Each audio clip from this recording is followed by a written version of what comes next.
Hello and welcome to me in an extra large Taylor Swift merch that my sister-in-law had delivered to her work and nobody collected it, so then she was like, I know somebody who likes Taylor Swift.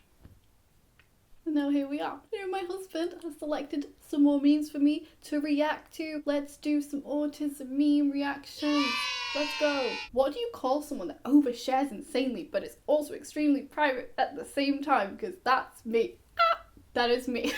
I am sorry if I've ever made you feel uncomfortable in conversations. If you have messaged me and said, hi Meg, how are you doing? Are you okay? I do not like to just go, I'm fine. Sometimes I do it because I know that's what I'm supposed to do. No, you ask me a question. I'm going to answer you. I'm going to answer the question. And sometimes I think part of me feels like me sharing with people is kind. Like I'm involving you. Like, I don't know. I don't like the whole thing of like, sorry, it's too personal, I can't tell you. Like, of course people can have boundaries, but you know at school when it was kind of like a gossipy sort of thing and people would feel left out because it was like, oh no, so I can't tell you.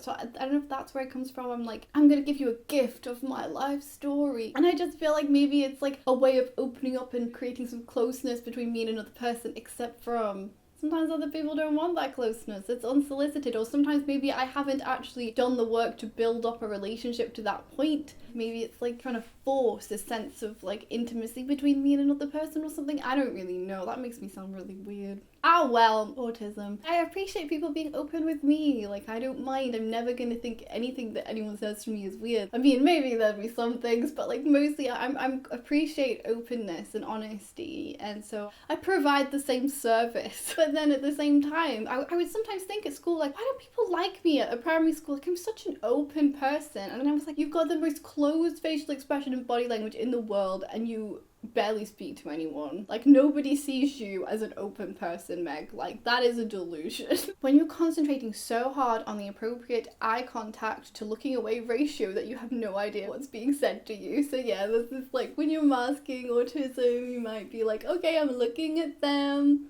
Now they're looking at me, then they're looking away. Maybe I should look away as well. And it's this whole constant internal monologue. Yeah, it's not always fun. If you get too focused on it, you can kind of miss what they're saying. I think that's why, a lot of autistic people have problems with socializing, because it's just, I think we have brains that just, they like doing one thing at a time, and socializing for your brain is a lot. Like, you're watching another person. They're saying something, so you've got to focus on what they're saying, you've got to focus on what you're doing with your face and body language, but then also on what you're going to say next. And then at the same time, as an autistic person, you're also trying to make sure you look relaxed and that you don't look like, there's a whole big, like, loads of cogs churning in your head at one time and you're doing, like, this juggling act trying to do all these things. You've got to be like, look chill, look like this is easy, this is natural. And it isn't necessarily. We got some Spider-Mans, neurotypical people, me mirroring their social cues.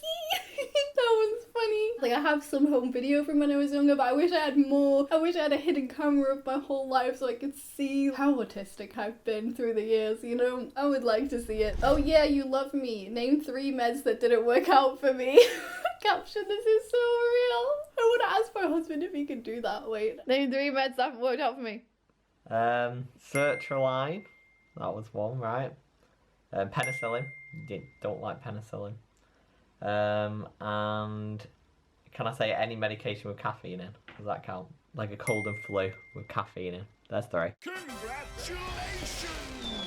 It's not just antidepressants or anything like that. I actually haven't tried that many of those things because I've had bad experiences, But also just any medication. I think autistic bodies just seem to overreact, and we can be very sensitive or like have paradoxical reactions to things, and like, just if there is a side effect in a book that you're like, who gets that side effect? That's so weird. It's me. And it's just so frustrating because then you just look like somebody who has loads of anxiety. If you have an autism diagnosis as well, it's just gonna make you like, yeah, they're anxious. They're an anxious people. But like, no, actually, I wish that was more common knowledge amongst doctors. Like, we actually do get different reactions to things. I don't know, it'd be interesting to hear what you think about this. I'm not sure if it's a universal experience. I'm very sensitive to things. Some things I'm fine with, but mostly not. Autism is so insane, because why can't I hear the sink dripping from down the hallway and through the sound of the TV? Yeah, I mean, like, my husband always thought it was weird that I can't read with like other sounds in the room and just can't focus on reading at all. And then at college, when I would go and work in the library, mainly to try and get away with away from people, not away with people, away from people. Our library in college wasn't really a library because the library was being rebuilt. It was like just a room in exam conditions, basically, with desks laid out. There weren't any books. I mean, I suppose the books were somewhere, but I didn't go and find the books. I just would find it so annoying, like all the little sounds, and I couldn't concentrate on reading my textbook because I was sniffing and turning pages and clearing throats and sneezing and coughing and just any sound that was going on, and it was so distracting. So instead I would have to blast music in order to get anything done, which I would never do at home. Like, music, particularly with lyrics, is super distracting to me at home, but because it was constant, it was less distracting to me than everybody's noises, and it kind of took me out of the room, which I quite like. And I said this before when I messaged my husband, and I was like, oh, there's so much sniffing going on in this library, because I just thought it was super relatable to everyone to say that kind of thing. I don't remember what he responded at the time. I'd love to see it, but he would later on, since we've been together, he was like, yeah, I remember that, and I really didn't get what you were talking about. He probably pretended he did because he liked me.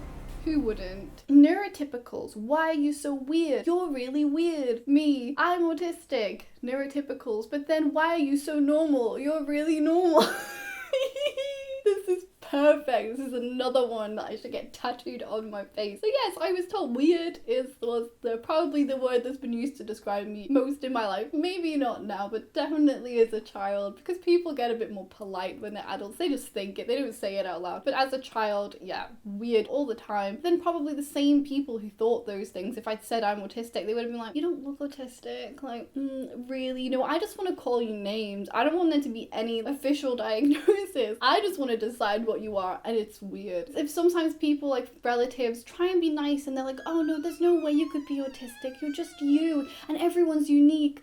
And it's like, do you think that you're not autistic until you get the label? It's almost like the label carries the autism. It's like, no, before you have that label, you label yourself. You label yourself as lazy. You get labeled by other people as weird and a freak and all these lovely words that people like to call you. You see all of these things about you as just so horrifically bad and wrong, and you feel so different from everyone else, and you have no language for it, and you just feel like, I must not be trying hard enough, and then you just push and push and push yourself until you burn out, and it's not fun. It would be better to have a name for it. If you don't have a name for it, you will make up other stories to explain why you are the way you are. Therapists knowing they're going to deny someone an autism diagnosis just because they made eye contact with that little creepy homo face.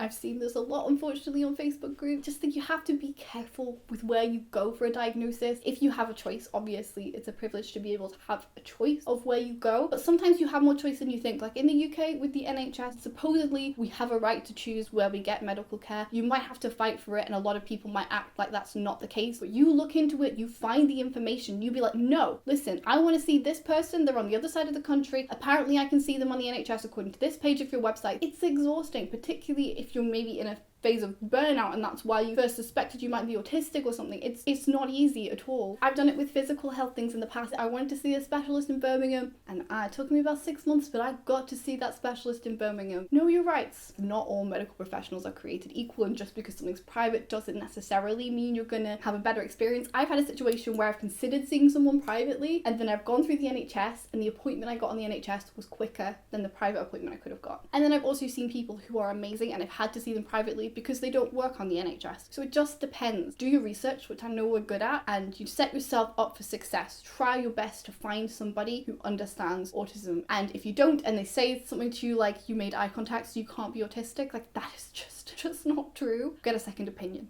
You know? Get a second opinion. Believe in yourself. If it connects to you, if you're listening to other people's experiences and it connects to you, keep pursuing it. Don't give up, okay? Pep talk for the year is finished. What if I'm not autistic though? This is relevant to what I was just saying. The only way to answer this question is to make autism my special interest for the next few years and research and think about it all the time, which is a very normal thing people do. Okay, my husband definitely is calling me out here with this one. Yeah, this is so me for sure. Like, that's the thing, if you are not sure but you relate to a lot of things, keep watching people's videos, join Facebook groups and just read the posts and take the quizzes. And if you've got people in your family who you are willing to talk to about the whole situation. I was quite doubtful in the beginning, but then I sent videos to my mom and she started pointing out all these things that I hadn't even thought of. Oh, it was scathing. I just realized I thought I was self-aware, but geez, okay, no, you are right. And she saw so many things in me that I had completely forgotten about. She couldn't remember a lot of me being a child, and through watching home videos, I've seen that I did do like echolalia a lot. I repeated phrases that she had said a lot, and that wasn't something that she thought I'd done, and I saw, oh no, I do it all the time on home video, so.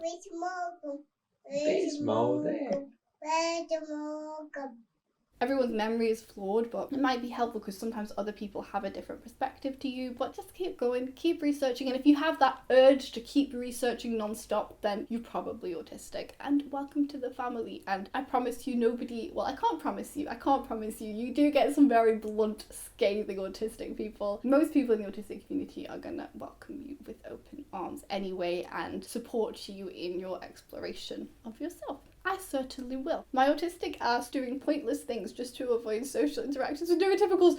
No! Oh no! I know why my husband's put this one in. Okay, so at primary school, I had a phase where I decided I was going to take it upon myself to clean the toilets. I don't know if this was during lunch break when I was supposed to be outside. What time of day was this? Where was I supposed to be? Maybe I was supposed to be on the playground and I didn't want to be out in the cold and it was like an excuse. I would go take it upon myself to clean the toilets. How disgusting is that? And I was like someone who was pretty like kind of germ phobic to some extent, and like I don't know if I just morally became outraged by the state of the toilets, but that makes it even grosser if that was the case. I'm hoping they were pretty clean to begin with and I was just doing something for the sake of it. I really don't know. It just felt good, I think, to have something to sort out and a job to do and a place to put myself when I was just bored and didn't want to play with everyone else. But I actually did get another person to come and do it with me a few times, which just... It's pretty impressive leadership skills, that persuasion that I managed to get somebody to do that with me. Was I really so bad at making friends? Maybe not. And then also work experience, I would clean the kitchens, not the toilets. Maybe those little blue paper towels that you have in primary school and just like cleaning it. No, I would clean the kitchens because it just gave me something to do, and work kitchens are always vile, find it offensive, and I'm just like, yeah, sure, whatever, I'll do it. I remember experience, they asked me to wash all the dishes, but the dishes were just like in this big plastic tray, and I think I had to wash them in the toilet. Sure, it was the toilets. In the toilet sinks. With those little taps that you have to press and they only run for a certain amount of time. I think that's it, if I'm not remembering incorrectly, because I don't think that place had a kitchen. I think they had like a kitchenette and it didn't have a sink. I don't know, that's weird. So maybe I'm not so weird for cleaning the toilet. Like cleaning your mugs and stuff in the toilet? I don't know, was that the case? Or was it just a really weird kitchen sink that looked like a bathroom? I'm pretty sure there were stalls behind me as I was doing it. Well, I think we'll leave it on that revelation. If you want to see more videos of me reacting to autistic memes, then click the video on screen now to watch my last one. Bye bye from me and my floppy sleeves.